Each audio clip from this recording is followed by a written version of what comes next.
गावनि रोंगौथिनि मोसानाय दिन्थिफुंनायजों कार्बि आंलं, कामरुप आरो क'क्राझार बायदि बायदि गोबां जायगाफोराव बाहागो लाहैनानै गोबां बान्था आरजिनो हाबोदों सासे बर' फिसाया।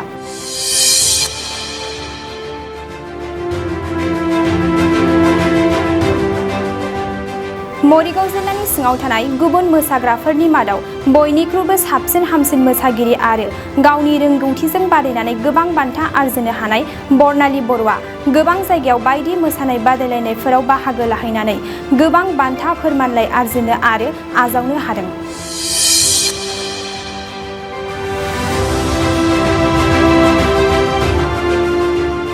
उनाव ओनसोलनि गेदेरमा दैदेनगिरिफोरा अनसायना मदद आरो हेफाजाब होलांबाय थायोब्ला DIDआव बाहागो लानो गोसो गुदुंखौबो फोरमायदों मोसागिरि बरनालि बर'आ।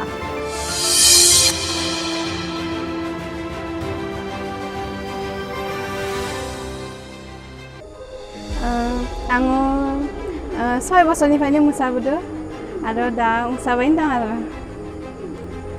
बेबायदि मोनबाय दङ। मुदैनिफ्रायनो मोसाबाय दं आरो बिदिखायनो प्रग्राम खालामबाय दङ, बान्था मोनदो, स्टेज प्रग्राम खालामदो।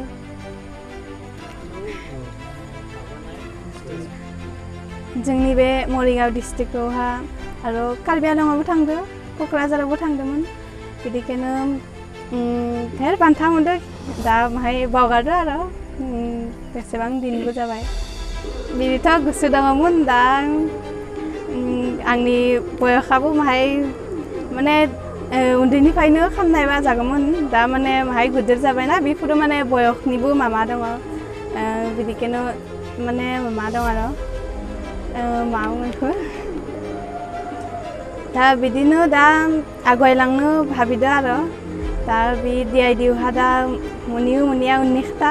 दा जिबिदि शिकिलांबाय दं बिदिनो शिकिलांबाय थागोन आरो बिदिनो मोसालांबाय थागोन। रायजोखौ आरो जाहाथे मोजां मोजां मोसानाय दिन्थिनो हायो, बेनो आंनि माने इस्सा आरो। आंनि पार्सनेलि बिदिके गैया, खिन्थु बेलेगनि इउटुब चेनेलावहा दङ आंनि भिडिअ आं खालामदोंमोन। सिमांनि राजा गंसे दंमोन, गान कभार भिडिअ बनायदोंमोन। बिदि दं आरो आसामिसबो दङ। बिदिखौनो खालामबाय दं आरो दा आरो आगोल दा उनावबो खालामगोन आरो उनाव मनिटाइज जादों गंसे। जारगावहा जोंनि डान्स स्कुल गंसे दङ, संगीत सूर्य डान्स एन्ड एक्टिं एकाडेमि। बिनि नामावनो इउटुब चेनेला दङ, बे मनिटाइज जादों आरो जोंनि गामियावबो सांग्रां हानजा नामनि गंसे दङ, बेयावबो आंनि भिडिअ दङ। जोंनि ग्रुप गंसे दं, बेनिबो भिडिअ दङ। बे मनिटाइज जासिगोन आरो बेखौथ' दा सानाखै बार' उनाव मा जायो नायगोन।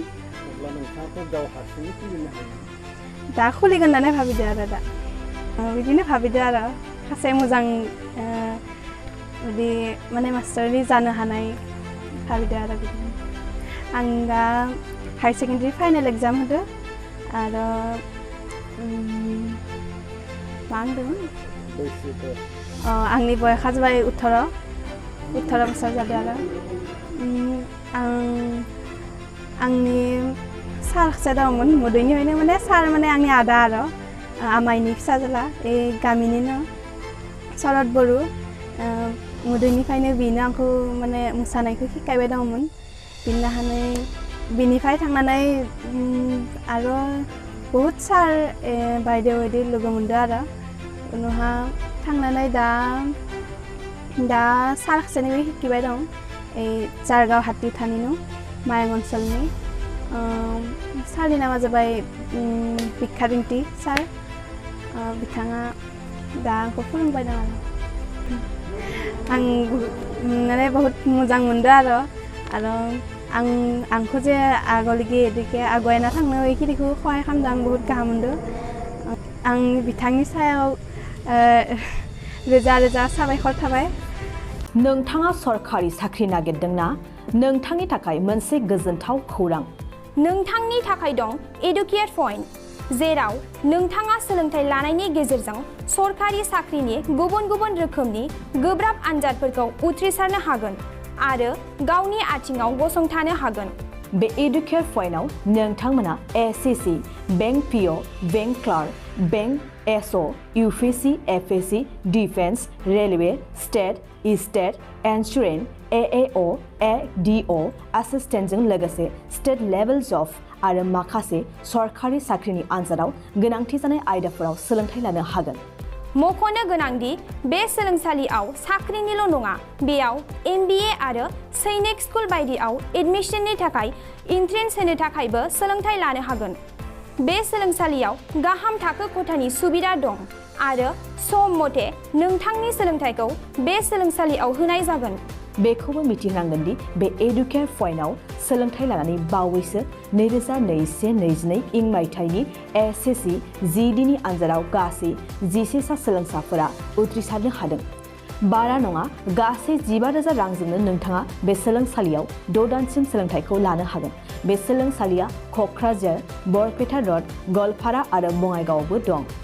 क'क्राझाराव सोलोंथाइ लानो गोसो गुदुं जानाय सुबुंफोरा 70020261133 9101536360 70020261133 9101536360